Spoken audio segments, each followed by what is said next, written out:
this race in Virginia, it is neck and neck. It is tight. It shouldn't be this tight. But oh my gosh, I forgot his name. What's his name? The man who's Glenn Youngkin. Yeah, Glenn Youngkin. Yeah, exact Youngkin. He has some very conservative views, and one of the things is banning Toni Morrison's book Beloved, that seniors, not the second grade, not the first grade, that many seniors are reading in high school. I want you all to listen to this news clip. Just to look how he's closing his campaign. He's gone from banning a woman's right to choose to banning books written by a Pulitzer Prize and Nobel Prize winning author, Toni Morrison. My wife, Jill went to Princeton to interview her, brought her book. Let's be clear. This is a guy who doesn't know much about anything. So for those that don't know, Beloved is an iconic book, and it tells the story. It's loosely based on an enslaved woman named Margaret Gardner. And it tells the story of a woman who escaped slavery with her child. And then when she escapes, what would often happen, for those that don't know, is the slave masters, these what I call really serial killers, they would cross over lines, over freedom lines, as they called it, and they would, quote unquote, get their property back. And this happened to an enslaved person named Margaret. I said Gardner, forgive me. So Beloved is loosely based on this woman. And basically what happens is, versus going back into slavery, I forgot the character's name in Beloved, but she kills her child instead of going back into slavery. The real story is Margaret Gardner ended up going back into slavery. That's the real story. For folks who don't know, that she actually goes back into slavery. They didn't keep her there. I think it was in Ohio. That's the actual real story. So Toni Morrison's story is actually a bit more, it isn't as raw at what actually happened to Margaret Gardner. I want to also say, this is one of the most brilliant, even outside of the concept, the way the book is written is just brilliant. If you are an English major, if you're learning just the English language, this is the kind of book that you want to read. I only read it twice.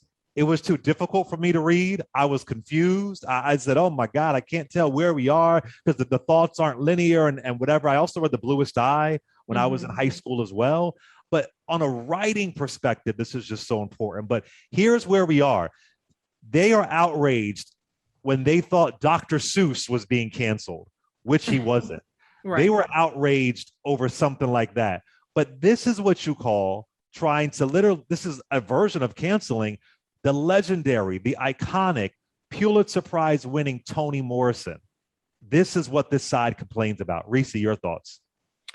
Well, it's interesting because I actually unfortunately share a media market with Virginia. So even though I have no vote in the Virginia race, I see every single doggone campaign ad for Glenn Youngkin and for Terry McAuliffe. This is the first time I'm hearing about this whole controversy. I saw somebody tweet like, read Beloved. I didn't know what they were referring to.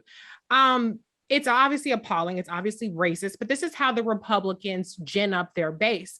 While simultaneously, Glenn Youngkin, the ads that he's running, he doesn't even mention being Republican. He's running as like an outsider, as like a businessman. You know, he has Black people in his ads. He has people of color in his ads. You would never know from his campaign ads alone that he's some super right-wing Republican. I mean, Terry McAuliffe has gone a little more negative and he's kind of putting his thing on blast. But I think that's a big reason why this race is so close, is because if you don't really know what Glenn Youngkin is about, which he's going out of his way to make sure that you don't, then you would think, okay, this seems, he seems like a somewhat reasonable person. I'm not saying he seems like that, but I'm just saying people that are not really, following closely and they don't look at policies and things like that. And so I think that's the real danger here that he poses, is that he's running as, he's running in terms of his political campaign, what he's putting out to the general public, as a relatively reasonable person. And then in Maryland, they have Larry Hogan, who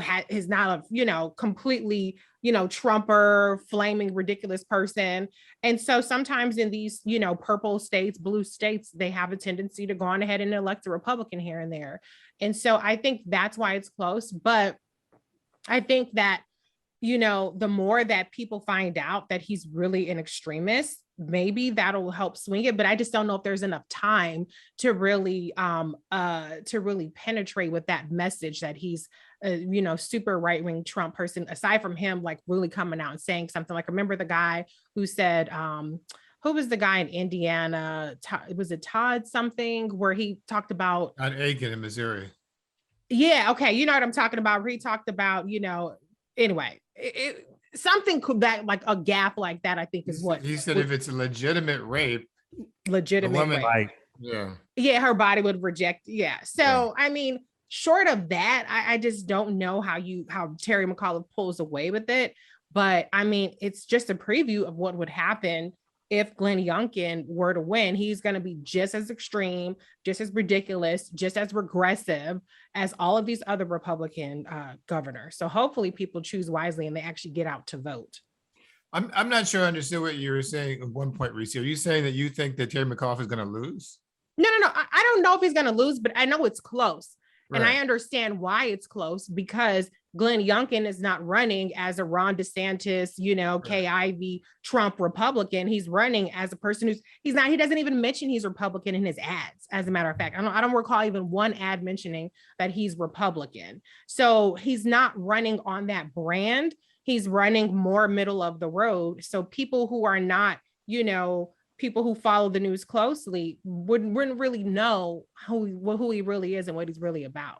Well, part of the problem is that the Trump Republican Party, that brand is toxic. Mm-hmm. And it's particularly toxic with independents and definitely with Democrats. And so in a state like Virginia, that is a purple state that has been trending blue for several years now, you want to avoid any sort of alignment or connection with Trump, which is the reason why Joe Biden was in Virginia recently, goading Trump to come to Virginia and campaign for your buddy Glenn Youngkin. Of course, Trump won't do it because Youngkin doesn't want him there because he knows he lost in Virginia. Trump lost in Virginia. And so this is the real fundamental issue the Republican Party is facing. It's not just a question of Virginia. And the Democrats, may win the seat and they may lose the seat. One can never tell. It's all depending on turnout. They should win. If you were just looking at past trends, they should, but it's not a guarantee. But the problem is that the Republican Party brand has been associated with racism for decades now. And what Trump did is he brought all the racism out into the open. So before, you could just be a closet racist as a Republican. And now, if you align yourself with Donald Trump, I'm sorry, you're either a racist or you're racist adjacent. And the only people Trump appeals to are Republicans who are in his party. He doesn't expand the base. He doesn't appeal to moderates or independents. He turns off Democrats dramatically. And so they know they have a problem, which is the reason why they are setting up all of these engineering all these systems, so to speak, to prevent people from voting, because they know that if people do vote, they don't win because there's not enough Trump Republicans out there for them to continue to dominate the election cycles. But that's why they have gerrymandering and vote rigging. That's why they have the voter restriction laws that they're passing. That's why they're holding on to the U.S. Senate rules and the filibuster. That's why they don't want D.C. or Puerto Rico to have statehood. They don't want democracy in this country. They want to continue to have minority rule of the small group of people who are part of the Republican Party, who are overwhelmingly white, to continue to support them. I want to ask you this, Reese, and I want you to sign off on this too, Keith. Reverend Sharpton, who of course is here on Sirius XM Urban View, he made a comment yesterday that he wants to see Vice President Kamala Harris out there more, that the administration should let her be out there more, that we need to hear more of her voice.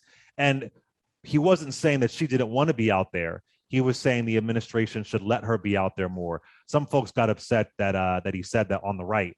But I'm curious to know, you always talk about messaging. What do you think about that we should be seeing more, a lot more of Vice President Kamala Harris?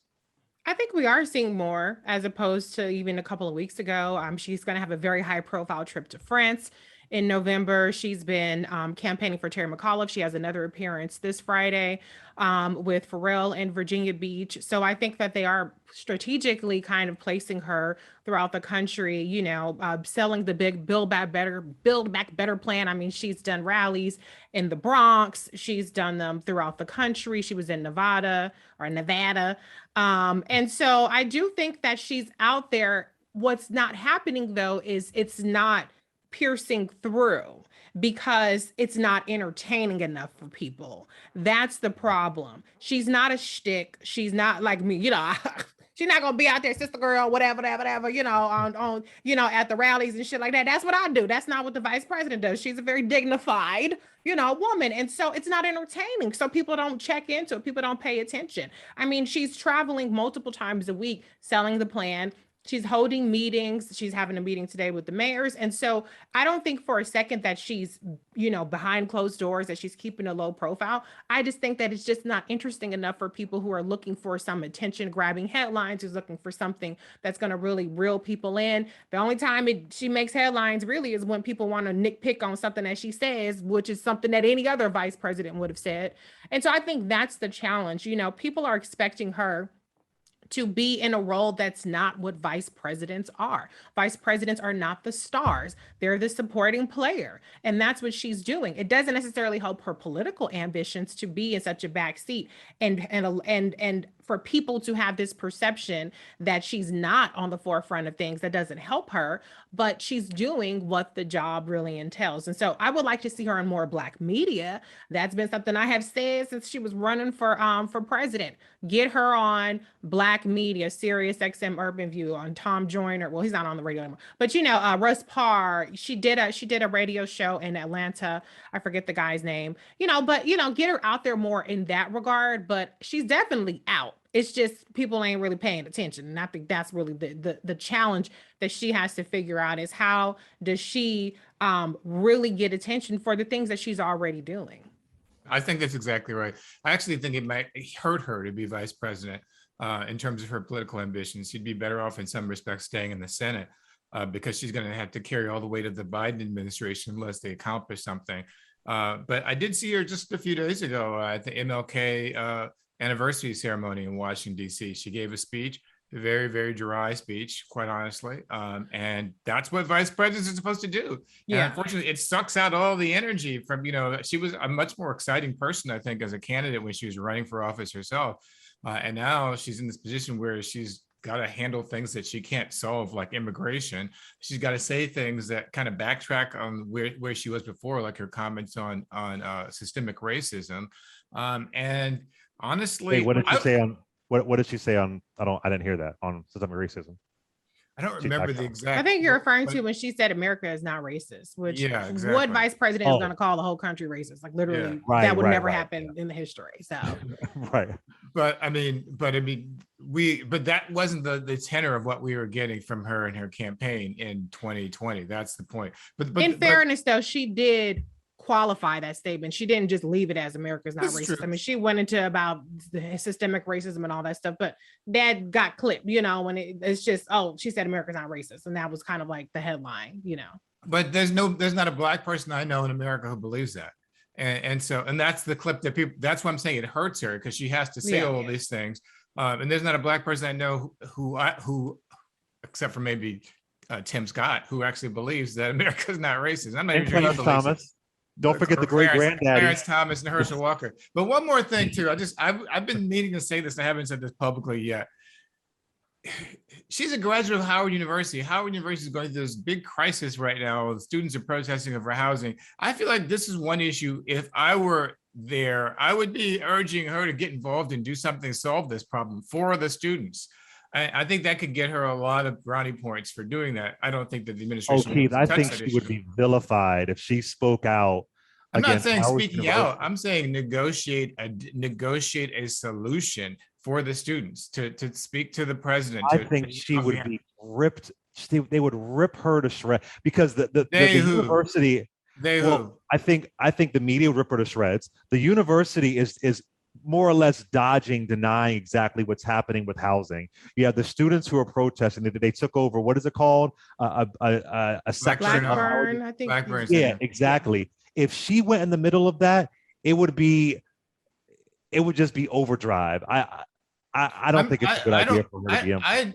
I don't agree. I actually feel like that. I mean, I think this is an unusual move for a vice president, but I think it's a type of thing. It's a type of thing that she could do because she's an alum of the school, where she could actually talk directly to the president of the university and get the president behind closed doors to do exactly what the students want, and then come out and emerge victorious with the deal in hand. I think that would be I think it would be a great solution, and I would think it would get her a lot of credit in a lot of different communities for doing that. I'm not saying she needs to be out there protesting. I'm saying she could be involved in getting a resolution to this crisis. What do you think, Reese? What do you think about that? She probably is doing that actually behind closed doors, but unfortunately, you know, as vice president, you don't get credit for anything. And even when the stuff is in her portfolio, she gets blamed for everything. She gets credit for nothing. If something doesn't pass, it's Joe and Kamala ain't doing shit. Joe and Kamala ain't canceling student debt. If something passes, do you hear, well, Joe and Kamala got us that $300 a month? No, you don't hear that. And so she's in a position where she doesn't get credit for things that go well, and she gets all the blame for things that don't go right. I don't know if she could even if she were involved, I don't know how much she could even tout that, because she's not a person who ever really tries to grandstand or tries to kind of steal somebody's thunder. So if there were she has a relationship with the Howard president, obviously, I don't think she would kind of throw him under the bus and try to make it seem like, oh, well, you know, I came in there and I saved the day. That's just, I don't think that's her style. Would it help politically? Sure. I mean, yeah, if she can come and say, yeah, I talked to this person, I made a phone call and everything was copacetic. Yeah, but she's not that way of really taking credit for things, even when she does deserve the credit. And that would be something that she should work on. I don't know if that's really going to work for this situation. And, you know, I just don't know. I mean, I struggle with how much goodwill she ever really gets from anything that she does. It's very short-lived. It's very fleeting. You would think, you know, she didn't get any credit, for instance, for Georgia. All the credit went to Stacey Abrams, even though with Kamala, Vice President Kamala Harris was campaigning in Georgia, she was campaigning in Detroit. She was on the ground in all those places where you saw this record turnout, of that necessary turnout that they needed to flip those states. But you don't even hear her get credit for that.